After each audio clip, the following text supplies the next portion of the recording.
What's going on, YouTube? This is Boxingwave, and we're back. I'm just going to do a quick prediction video for the fights for tomorrow.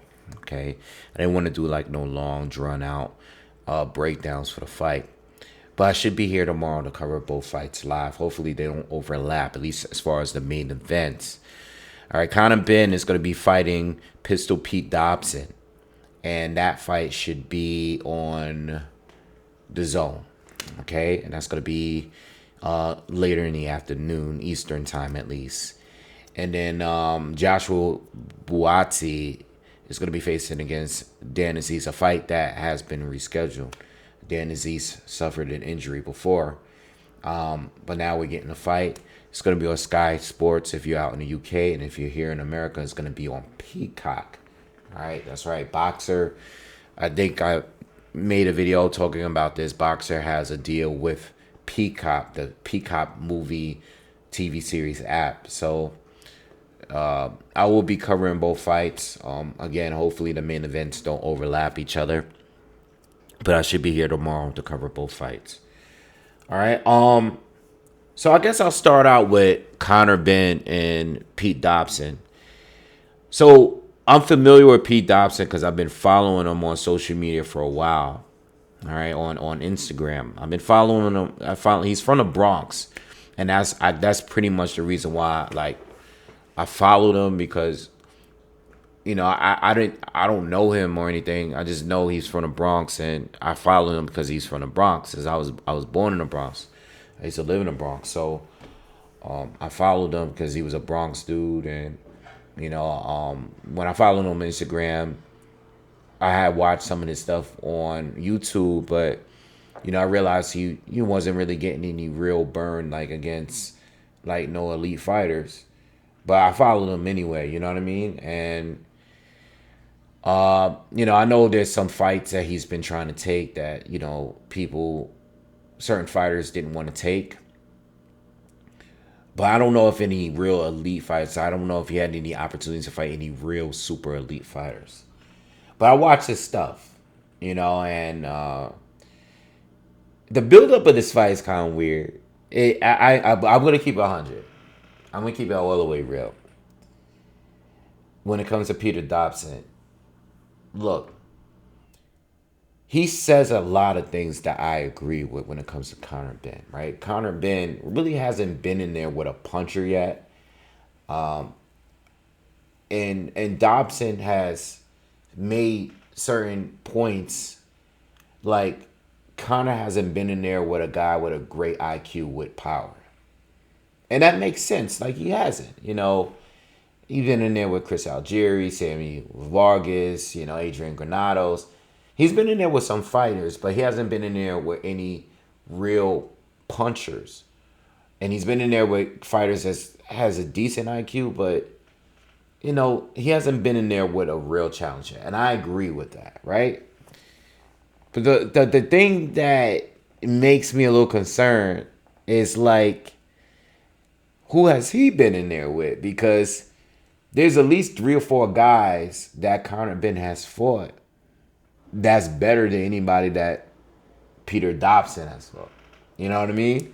I mean, even the most recent opponent that Conor Benn had at 154 is way better than anyone that Peter Dobson has fought, professionally.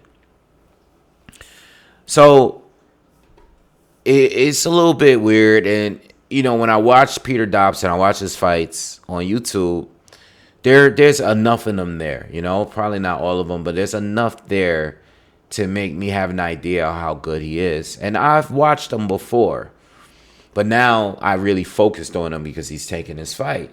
So I want to see what he got. And, okay, he's solid. I think he has good punching power. He is a pretty big guy at 154. He can box. I could see the IQ there, but nothing like special, from He has a lot of confidence in himself. And you heard him I've listened to interviews because I want to hear what he has to say. And he has a lot of confidence in himself. And listen, he's been there. He sparred with a lot of fighters. Again, I follow him on social media, so I know who he's been in there with. I know he has experience. I know he knows what he's doing. But as far as his pro fights, when I watch him, I have to be real. I don't see nothing special. A lot of things he's saying is based on what he's saying, not what I'm seeing. So he's talk like he's like extremely ducked. He talks as if he's, one of the best out there. And everybody's avoiding him. You let him tell it, everybody's avoiding him. He's the best in the world. And I love it because, again, he reminds me like every other New York boxer or period. Anybody from New York is extremely confident. Even if they're not really confident, they're gonna talk a good game like they super confident. And that's what's another thing that's tricky because I'm watching the presser and he is really shaking. He's shaking. And I don't know if that's a nervous shake. I don't know if it's excited. He's saying he's just excited, but it's like over the top shaking. Like his knee, he can't keep still. Look, again, listen, that'd be great. He from the Bronx, of course. I want him to win, and pull it off. But it's like I have to be real too. I don't see it. I don't see the special. I think he has a puncher's chance. I do think Conor makes a lot of mistakes, and he was bringing up those points, and I agree with those points. But can he be the one to do it? I don't know. The athleticism, I don't really see it. I don't see the speed. He's very slow. He's not a high volume puncher. I don't see it. I think in order for Peter to win the fight, I do think he needs to capitalize off Conor's mistakes. I do think he needs to pressure Conor and make him fight going backwards. I do think he needs to do certain things in order for him to win a fight. But does he have the ability to do it? That I don't know. And I'm not going to lie. I don't care where you're from. You could be on my block. I don't care if you're on the same street as me. I'm going to keep it 100 every single time. I don't see it. He could shock the world and pull off the upset because Conor, again, he's been knocked down. And I see the flaws there. I think Conor does a little thing. I think he's a little wild. He's very athletic. He's very fast. He does have good reflexes. But defensively, he makes a lot of mistakes. Most of the time, it involves it being his hands are down. Sometimes he's throwing that big right hand. And, he's not, his other hand is not up. He's not wide. He's not, it doesn't seem like Conor at times, it doesn't look like he's fighting in the sense that he's waiting for the punch that comes back at him.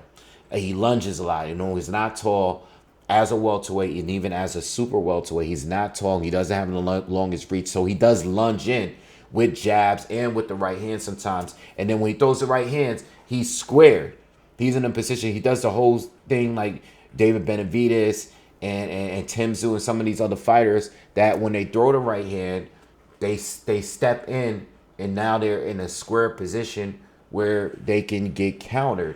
And hopefully for Peter Dobson's sake, he can capitalize on. I don't know if he has the speed. I don't know if he has the power to really hurt Conor. I don't know if he has that because Conor's already been in there with more experienced guys. Peter Dobson, I'm basing it off what he's saying and not what I've seen because there's not much out there. So I think Conor beats him. I think Conor is going to win the fight. I don't know how. I think Peter's smart. Let this guy lunge in. I think Peter might be playing the mental game. Maybe he's doing all the talking because he wants this guy to walk into something. Let him lunge in. Sometimes he lunges in with his head too far forward. Let him time the uppercut. Let him walk into that. Let him walk into something. But I don't know if he has the ability to capitalize off Conor's mistakes. Not based on what I've seen, I don't see it. And you sparring with a lot of people and you having this experience, again, there's nothing that I've seen on YouTube that makes me believe that Peter Dobson has a chance. But his confidence in himself makes me think that he has a chance. Not based on what I've seen with my own two eyes. All right. Based on what I've seen between the two of them, Connor looks like he's on a different level. I know Peter is bigger than him and everything, but I think it takes more than just size alone, you know? So I think Connor's gonna win, and I'm expecting Connor to dominate, you know. But Peter has some pop and probably more punching power than some of the guys that Connor has faced, and maybe he can catch him with a good shot, you know. But I don't know.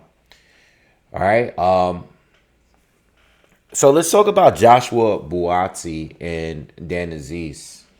Again, this fight was supposed to happen already, and you know, this is like part of the 175 tournament that should be happening. You know, you have the two top dogs, Better BF and Bevo, and you have all of these other guys that probably most of them has already lost in them, or they're just right in position. Like I know if the winner of this fight is going to be in position to fight for Bevo's belt. So when we look at this fight here, you got two undefeated guys.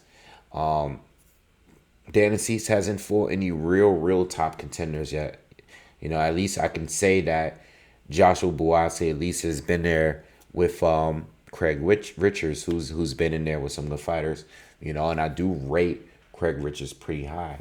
I think he's a really talented boxer, and he got that win, but it was a very controversial decision. It was a close fight.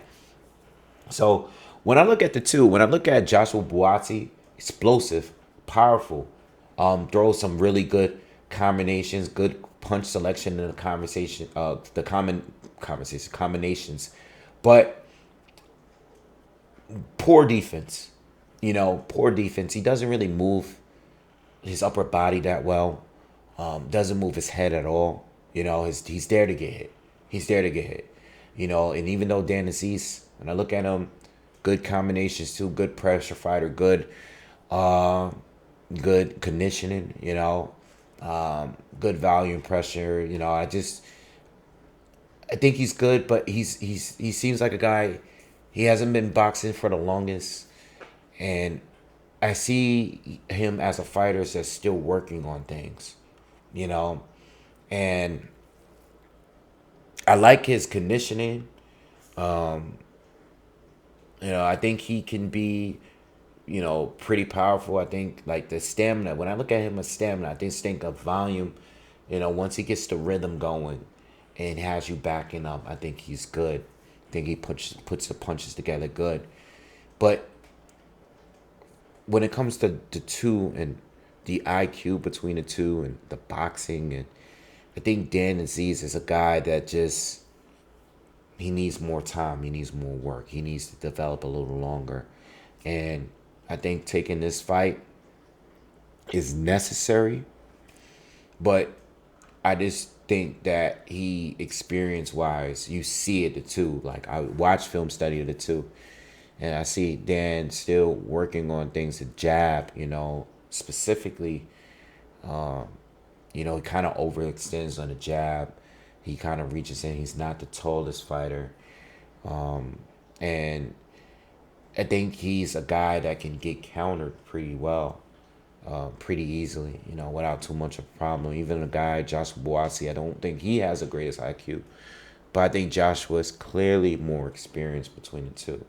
You know, I think the biggest problem with Joshua is he can unload too much and burn himself out. We saw that in the Craig Richards fight. You know, when it came to the certain rounds where it was at a slower pace, it was easy for Craig to outbox him. But when things turned up and became, they had the exchanges, it seemed like Joshua was more powerful, you know, and he's just unloading, throwing his combinations. That's the kind of game he wants to be in. You know, catch you with a good shot, and I think he's a pretty good finisher. But even his last fight against Pavel, I was watching the Polish fighter. Polish fighter seemed to just, you know, he just seemed to be more slick, a little bit more like moved better, had a better time. It just seemed like he was a better boxer, but he just didn't have the power and he wasn't as athletic as Joshua overall, but he boxed better to me, you know. And when I watch Dan Azeez, I don't really see that, you know. I don't know if Dan Azeez would have beaten Craig Richards, and I'm not trying to use the triangle theory, but it just seems like Dan Azeez to me, he's a good fighter. I think he's a good pressure fighter. I think he has solid power. I think I love the conditioning he has, but I just don't think he has the tools overall to beat Joshua. I think Joshua is just going to be too much for him, you know. And I was thinking of the scenarios of how this would play out. And the way I look at it is, you know, for Azeez to win, he would have to let Joshua unload and burn himself and punch himself out like we seen in the Craig Richards fight. And then Dan Azeez would just beat him by outworking him, not outboxing him, but outworking him. And I just think, again, 9 out of 10 times, if these two would fight each other, I would have Joshua beating him 9 out of 10 times.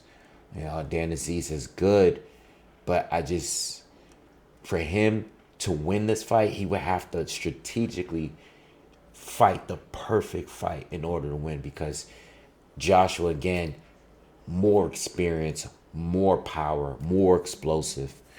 And I just think he's going to just be too much for Dan. And I think Dan, you know, is probably a better defender, but he's not great at defense. He's probably a better defender, but he's not great at defense.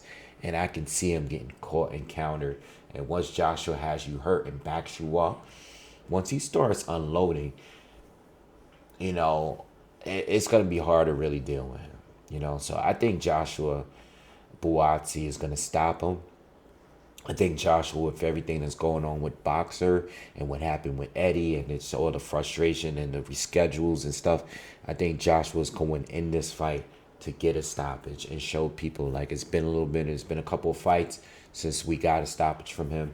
And I think he's going to come in there wanting to get the stoppage. I think Dan Azeez, the only way he could win is if Joshua unloads, punches himself out, and Azeez pick up the later rounds. But I just think even if Buatsi is inconsistent in this fight, I think he's still going to be too much for Dan Azeez, and I have him winning by stoppage. All right. So anyway, those are my predictions. I should be here tomorrow with you guys to cover the fights, and I'll see you guys tomorrow. All right. Subscribe to the channel. Peace.